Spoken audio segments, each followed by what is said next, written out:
All right, it is 6:30. It's time for us to get going.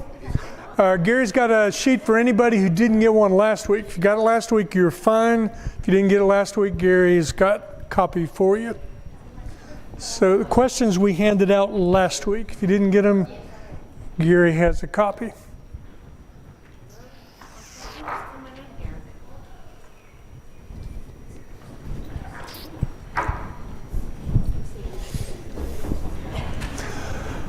All right, the finish line is in sight. We have 4 more weeks. 4 more weeks.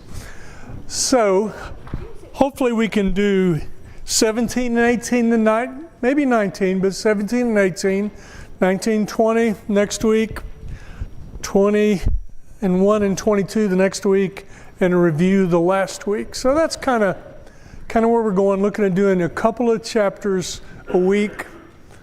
And you need one from last week? No. Oh. These are, if you were here last week, you got it? I thought you were.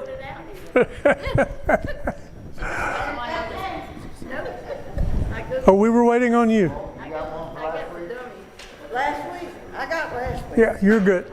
You're good. All right.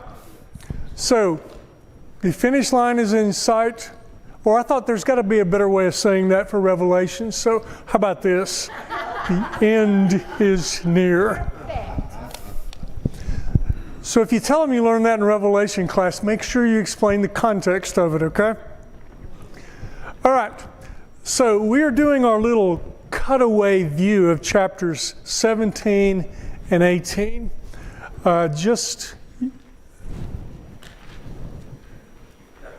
Okay. You're okay? All right, I didn't know who you were waving at there. All right. What John is doing is he's actually going to give us a different view of Rome. And if you think about it in Revelation, we've had lots of different views of Satan. We've had some different views of Jesus. So we get some different views of Rome. So I thought a way of introducing this might be like this. You know, you can think of Jesus in lots of different ways. He's presented lots of different ways. In the book of John, for example, he's the bread of life, he's the door, he's the good shepherd, resurrection and life. Lots of different pictures are used. That's really what John's doing here. You could present Jesus as the prophet because he is the ultimate spokesman of God. You could present him as the priest because not only did he offer a sacrifice, but he offered himself as a sacrifice. So the ultimate sacrifice of God. You could offer him, look at him as a king, for he's the King of Kings and Lord of Lords. So these are just different ways of looking at Jesus. And we're used to all these. The word Christ means anointed one. And under the Old Covenant, these are the 3 groups of people who were anointed: priests, prophets, and kings. So to call Jesus the Christ is kind of to call him the ultimate prophet, priest, and king. And that's what he is. So John's been doing more or less that in regard to Rome. We've gotten these different pictures. Chapter 13, we get the beast that comes from the sea. And it's a composite, right? It's a combination of all these different beasts. And it's got 7 heads and 10 horns and 10 crowns and all that. And it emphasizes the military aspect of Rome, kind of the savage part of Rome, because you don't want to mess with Rome's military. They were just like one of the most dominant militaries there's ever been in history. And then later on in 13, we saw the beast that came from where? Not the water, but where did the other beast come from? Earth. And this beast looked not alarming at all, right? It looked like a lamb. What's that? No, that's chapter 5. Chapter earlier. She didn't bring her notes and stuff tonight, so she's just working purely from memory, so good for her. But it looked like a sheep, but it had a voice like a dragon. And this represented the religious side of Rome, which was kind of like the wolf in sheep's clothing that Jesus talked about. Outwardly, it looked very docile, great, but once it started talking, it was totally creepy. And that's what Rome was with all their religious trappings. And we talked about all the religious stuff of Rome inevitably did one thing. It didn't worship all these other gods. It worshiped Rome. That's how the imperial cult came to power and all those kind of things. So just 2 different ways of looking at Rome. You could look at it from the religious side or from the military side. So now in chapter 17, we have a third picture, and this is maybe the most challenging. This is the picture of a prostitute. And it's challenging because it's not what you normally think it would be. You would think this has something to do with sexual immorality. Doesn't have anything to do with sexual immorality. And you're like, wow, missed that. Remember we started off saying these pictures come from where most of them come from? You guys just ate, didn't you? Okay. Let's make it multiple choice, okay? Did they come from the Quran, the Bhagavad Gita, or the Old Testament? Oh, see there. I just got to get you warmed up. Yeah, they come from the Old Testament. And it's certainly true. This picture we'll see. So this is a symbol of commercial alliances and interactions. Again, this is why context is so important. You just wouldn't think this when you see this picture in chapter 17. You see this picture of a prostitute and you're thinking of something to do with sexual immorality. Doesn't have anything to do with that at all. It has to do with commercial alliances and interactions. And this is, because it is so counterintuitive, this is why I think this one is a little challenging. It's not hard to understand the beast, right, that comes out of the water.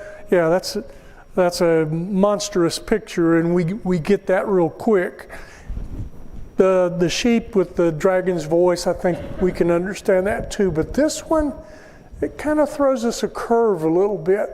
So Rome is obviously the world's power. And as the world's power, they conduct a lot of what? Business, trade, stuff like that. So would it be to your advantage if you're living in a foreign country somewhere to maybe strike up a trade agreement with Rome? Would that be to your advantage? Well, yeah. First of all, nobody's going to mess with you, right? Yeah.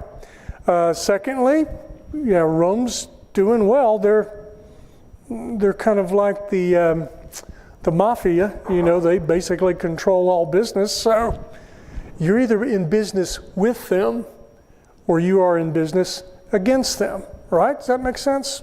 Yeah. So sure, everybody and his brother wants to make alliances with Rome.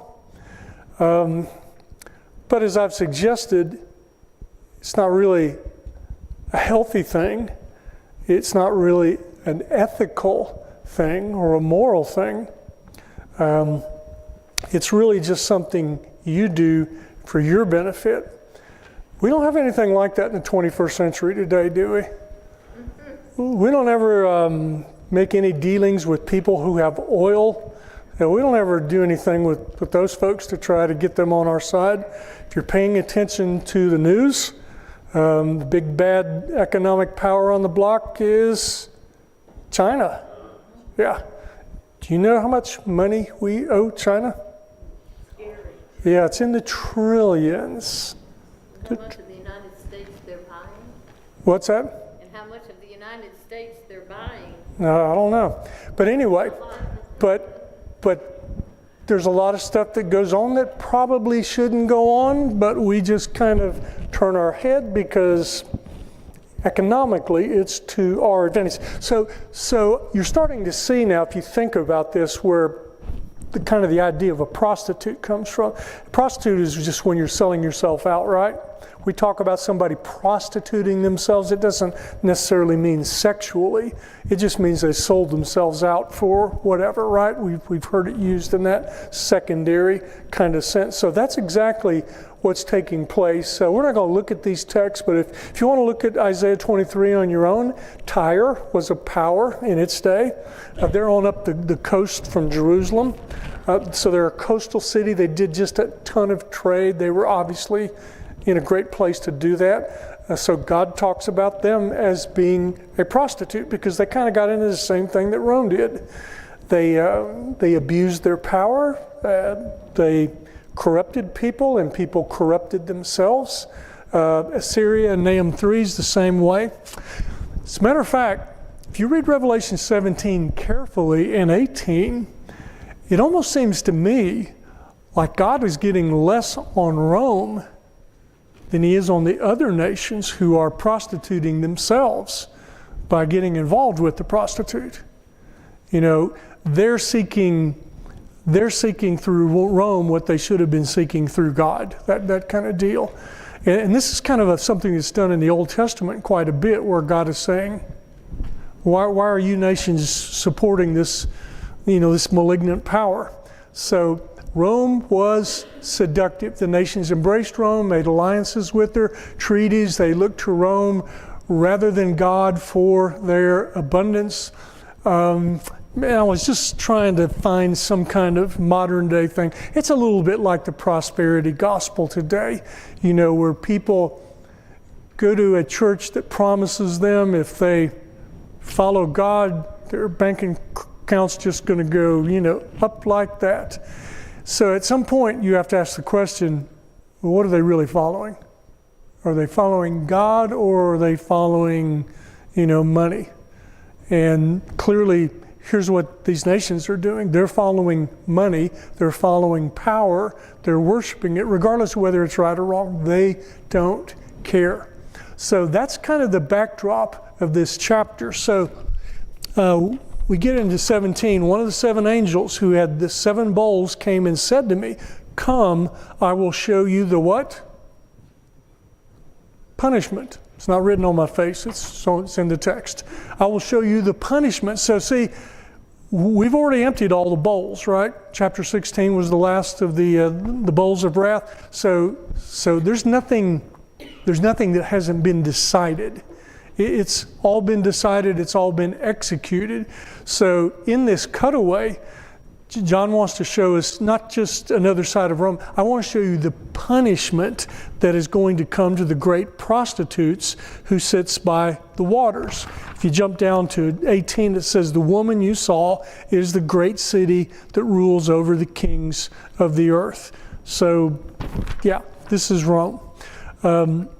With her, the kings of the earth committed adultery, and the inhabitants of the earth were intoxicated with the wine of her adulteries. And if you have the NIV and use it primarily like I do, not a good translation. If you go to Bible Hub and look up all the other translations, none of them I found say adultery. They all say fornication or immorality. Adultery is a specific sexual sin, right? it's fornication, but you're also covenant breaking, right? You're breaking the covenant of your spouse or somebody else's spouse.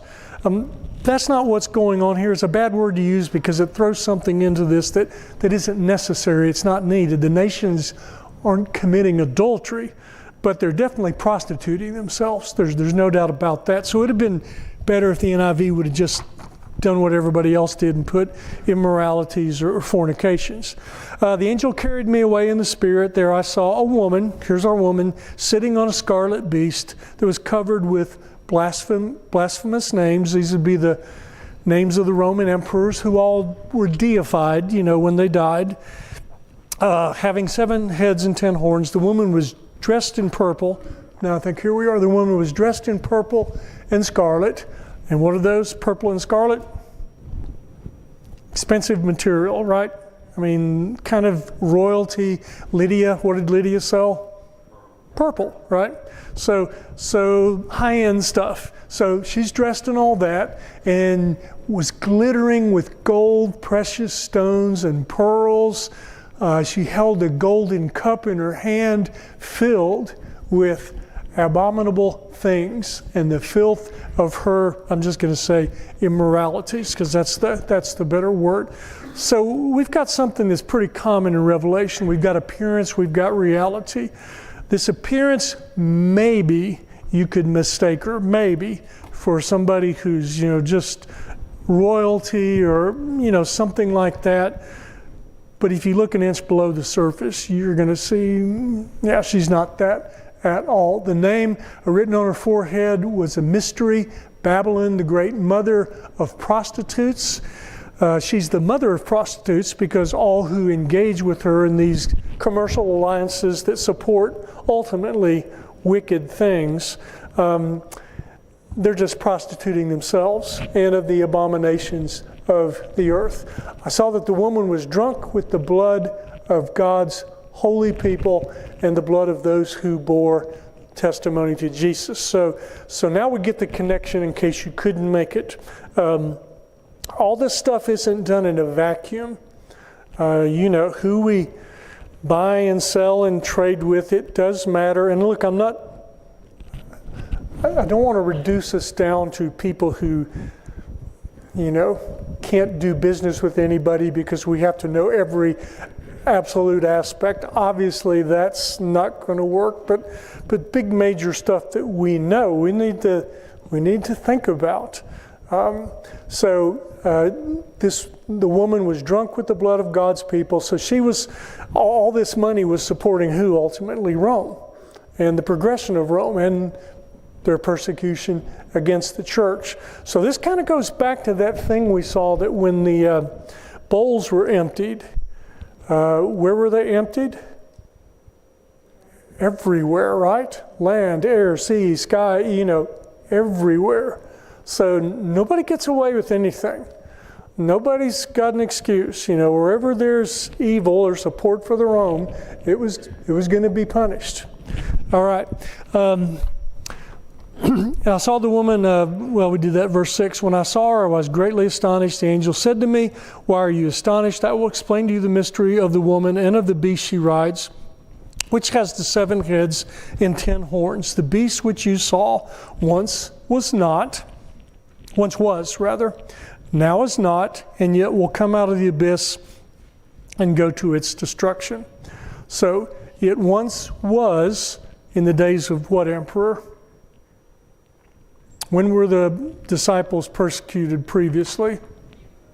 Nero, that's exactly right. So it once was, but since Nero, there hasn't been anything like that. So now is not. He's writing during the time of Vespasian, so nothing's happening now, yet will come up out of the abyss and go to its destruction. So when Domitian comes to the throne, not too many years from the writing of this, then the beast will be back. The inhabitants of the earth, whose names have not been written in the book of life from the creation of the world, will be astonished when they see the beast, because it once was, now is not, and yet will come.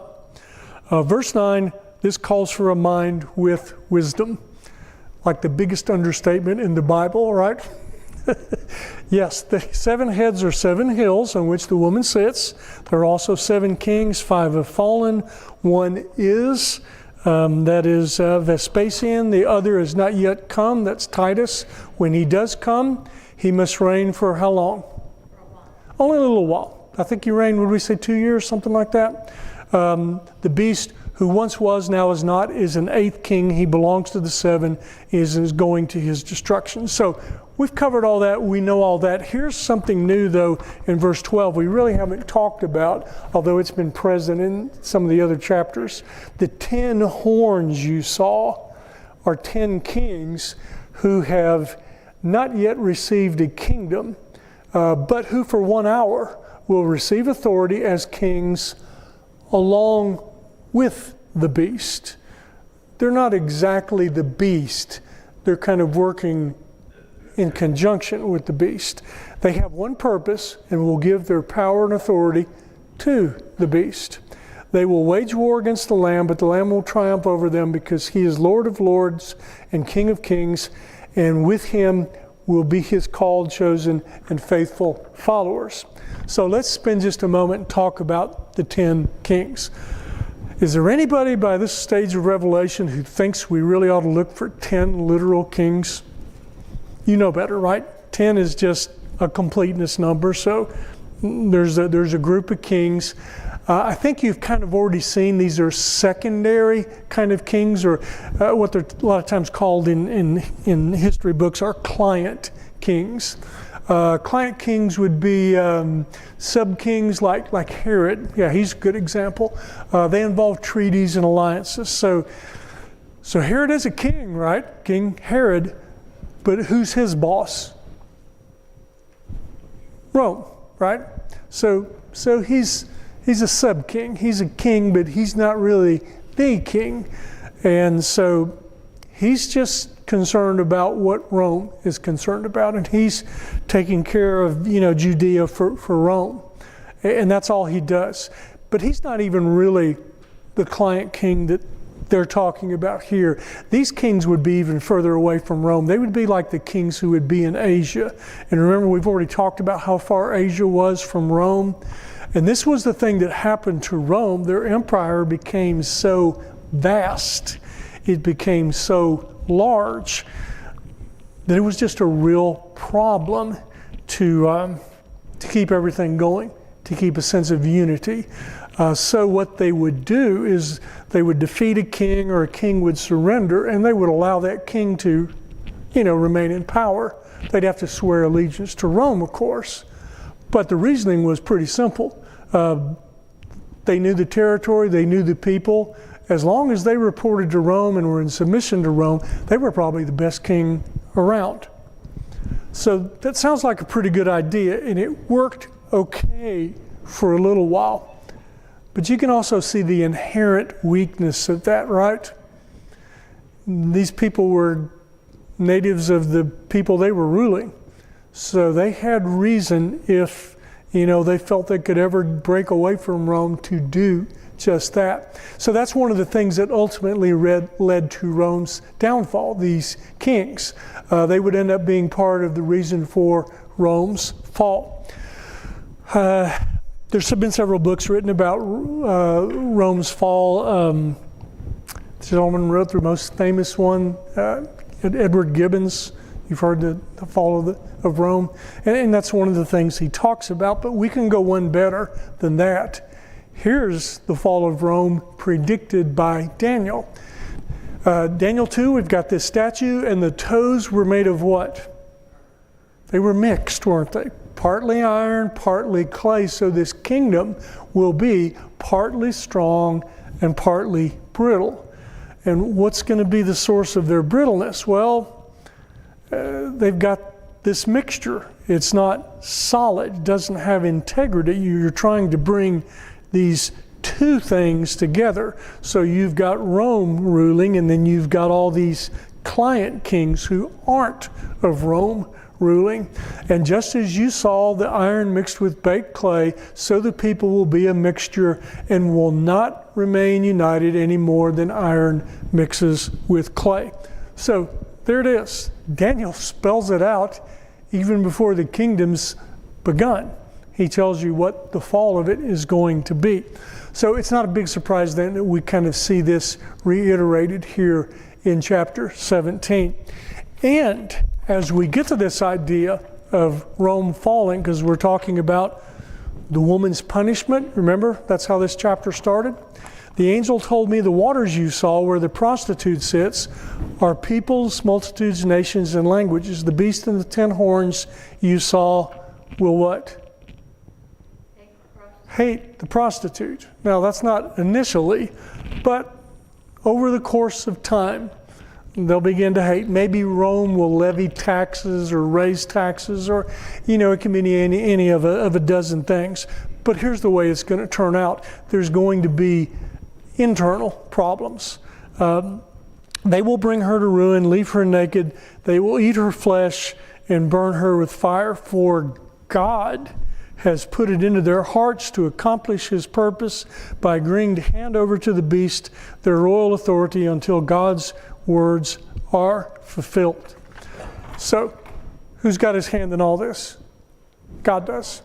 So, none of this is going to happen by accident. Rome's rise was predicted, her dominion was predicted, and her fall was predicted.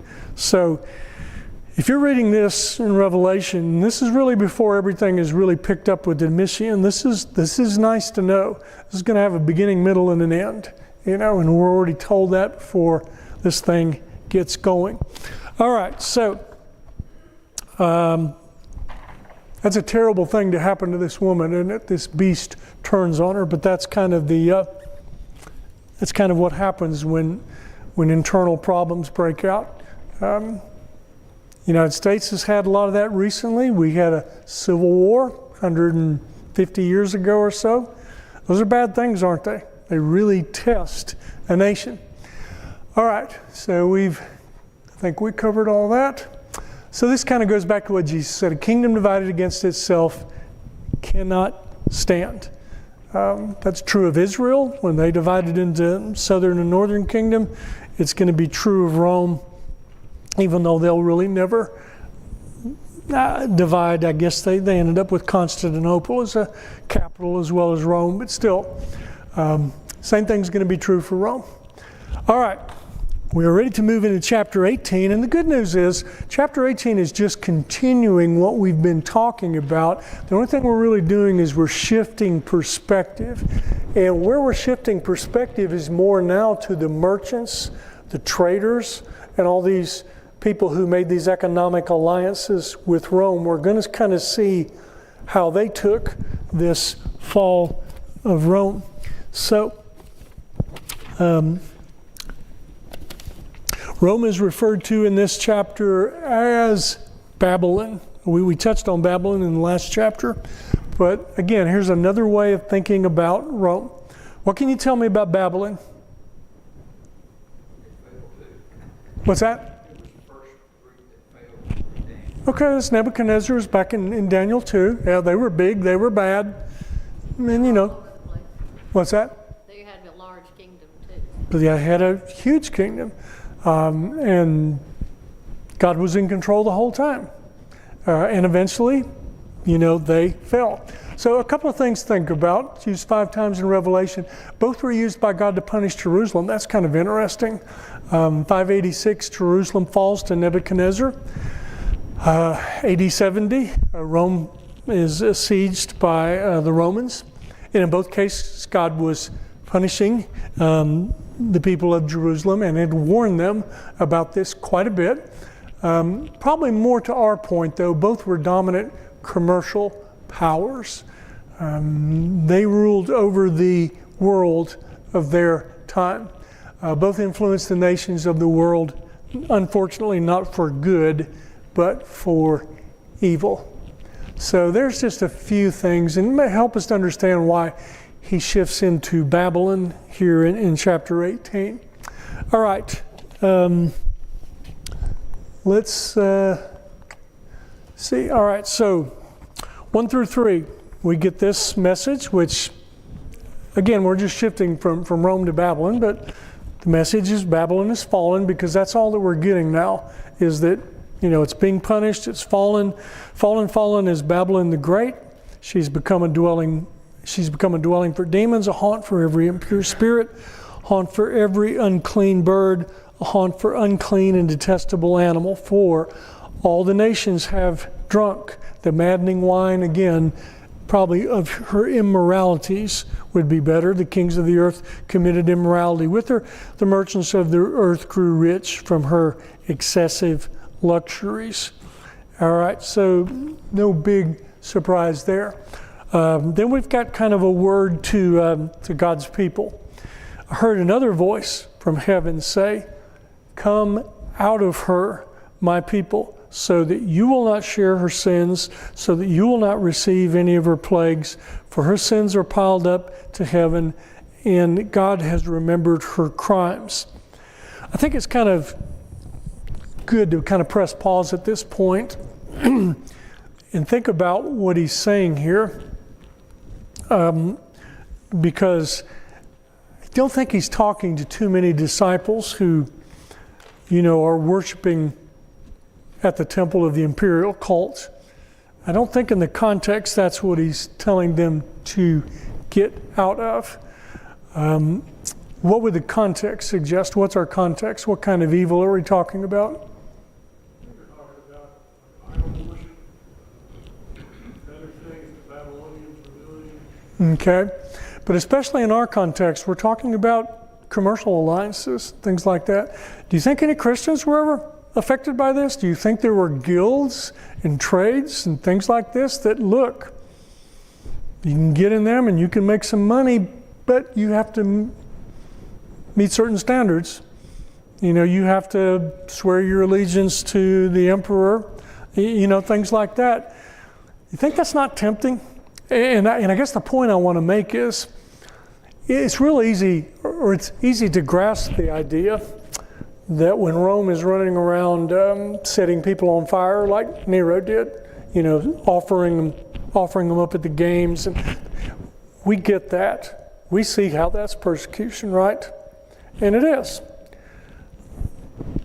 But we shouldn't be so quick to not see it in some other areas like economics. What is it like if you're trying hard to support your family and Rome is cutting you off from basically everything? The people you trade with, all of a sudden they're told that you can't trade with them anymore. Not that you can't trade with them, they can't trade with you. How tough is that? What's it like to go back and see your family hungry? You think you wouldn't want to compromise some things? Yeah, I think that's a very real thing, and I don't know that. I think we normally think of persecution. We think of the kind where your life is threatened, and I think their life was threatened here in maybe just a different kind of way.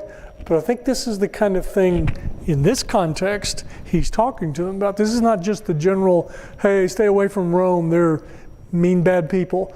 This is, hey, you really need to be circumspect about your business, who you do business and how you do business and things like that.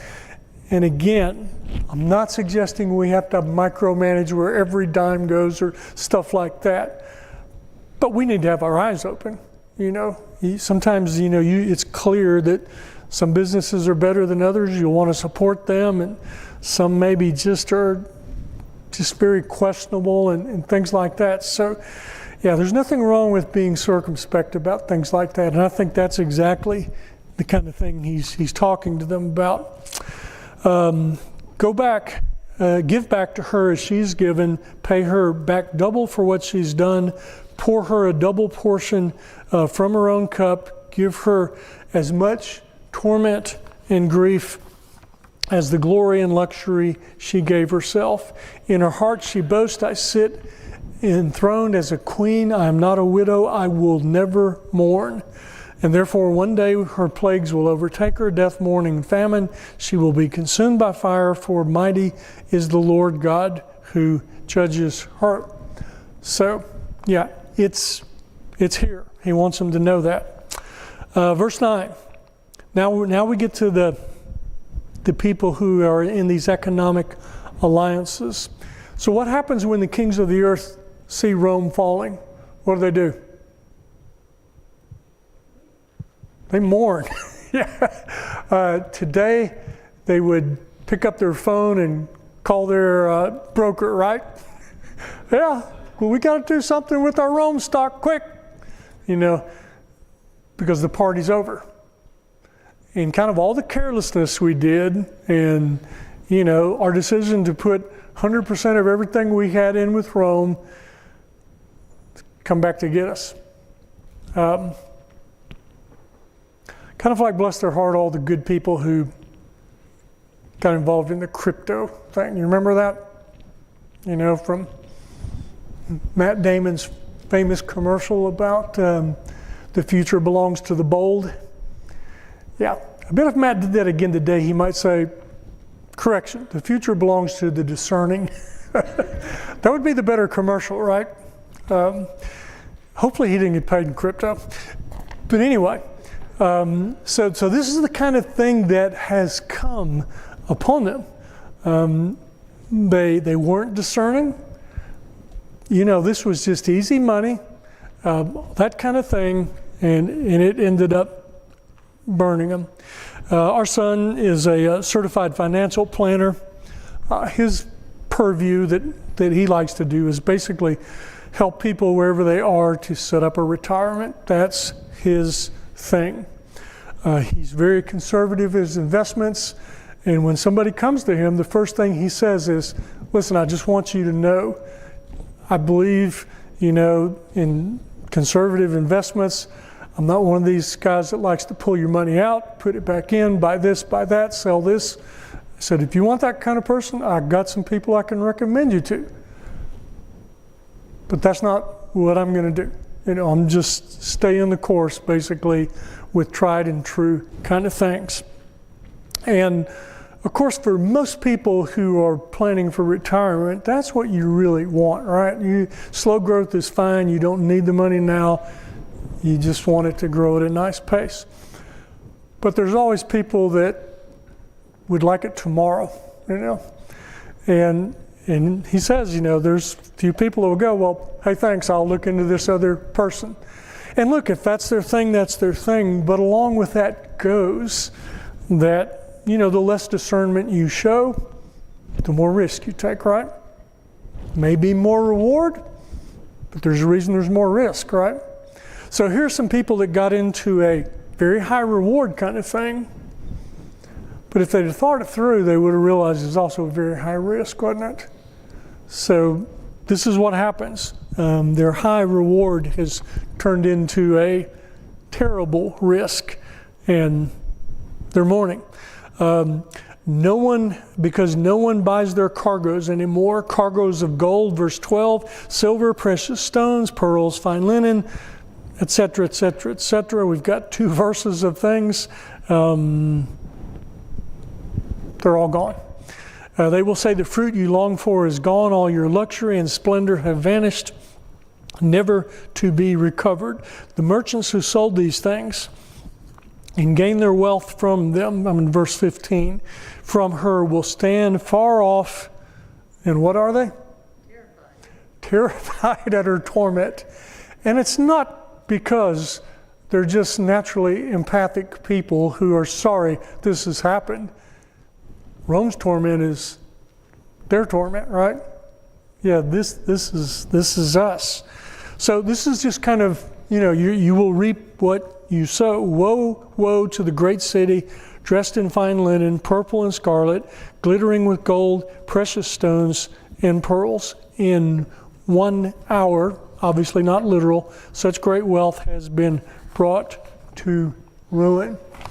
Every sea captain, all who travel by ship, the sailors and all who earn their living from the sea will stand far off. When they see the smoke of her burning, they will exclaim, was there ever a city like this great city? They will throw dust on their heads and with weeping and mourning cry out, woe, woe to you, great city, where all who had ships on the sea became rich through her wealth, and in 1 hour she's been brought to ruin.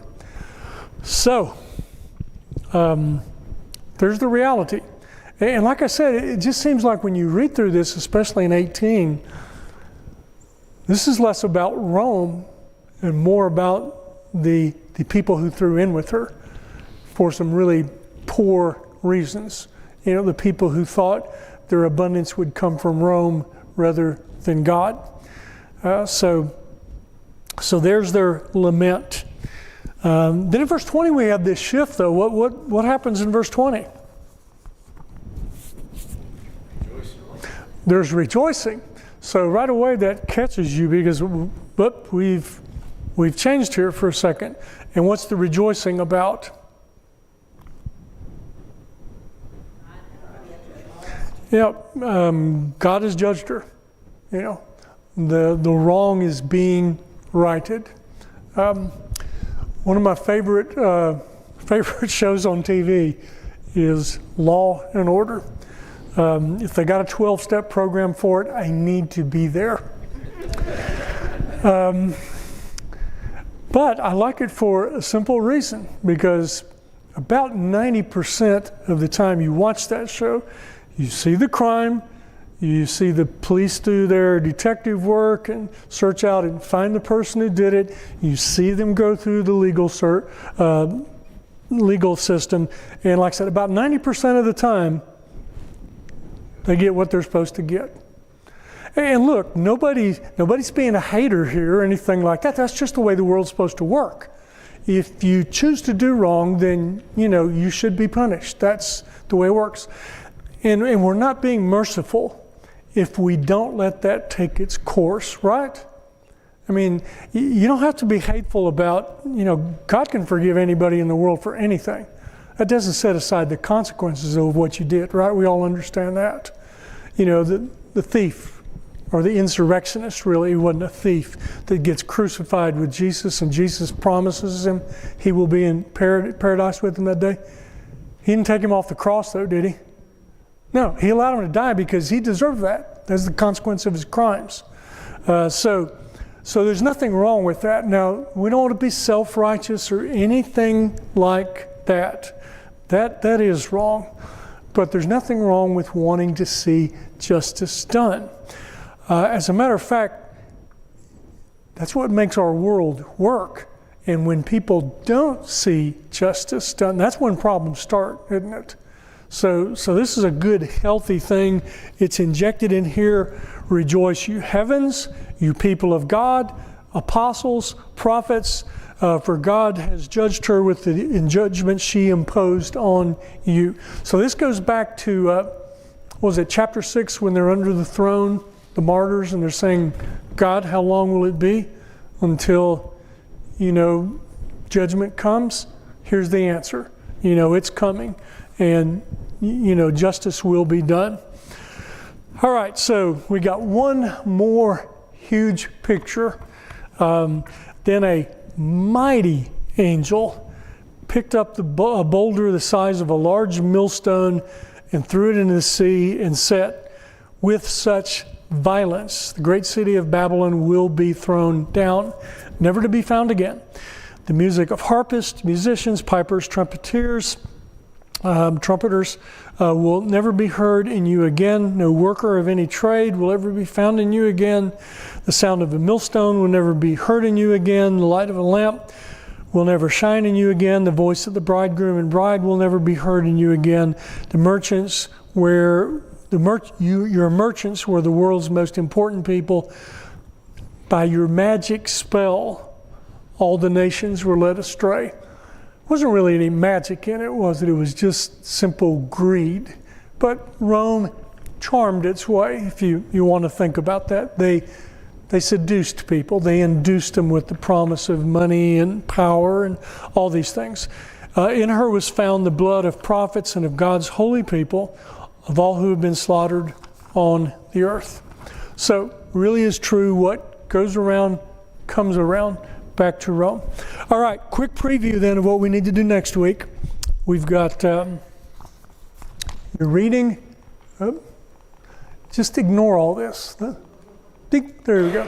So your reading should say, corrected version, 19 through 22, because we didn't get through 19 tonight. So here's what we're going to see in 19. We're going to get the part 2 of what battle? What battle did we start last week in 16? Armageddon, yeah. So we'll get to see part 2 of that in chapter 19. Chapter 20 will be 1,000-year reign. Everybody's heard of that, right? You already know what it's about, right? You've heard about it outside the context. Next week we'll look at it inside the context. And it's really not difficult to understand. Look, if you've made it this far in Revelation, you're familiar with everything we'll touch on in 1,000-year reign. It won't be difficult to understand. I think you'll notice it just lays out very easy. So we'll finish up with Armageddon. We'll talk about the 1,000-year reign. 21 and 22, we will see. What do we see in chapter 21 and 22? The triumphant church. Now, the triumphant church. Most people write a bunch of songs about heaven from it, but they're not talking about heaven in 21 and 22. Not the context. You can get heaven from a lot of other passages of Scripture, but that's not what's under discussion in 21, 22. So if you want to go ahead and read that, just read that. There's a few key things you'll see, and if you're thinking heaven, you'll go, wait a second, this can't be heaven because of this. Now, I'll just throw that out and let you find it on your own. But 21 and 22 is the triumphant church. It's a beautiful picture, and it says a lot of wonderful things. And it says a lot of wonderful things to people who were in this life right now. So you don't have to wait for a lot of these things. God offers them to us now. All right, let's finish with prayer. Father, thank you for bringing us together tonight.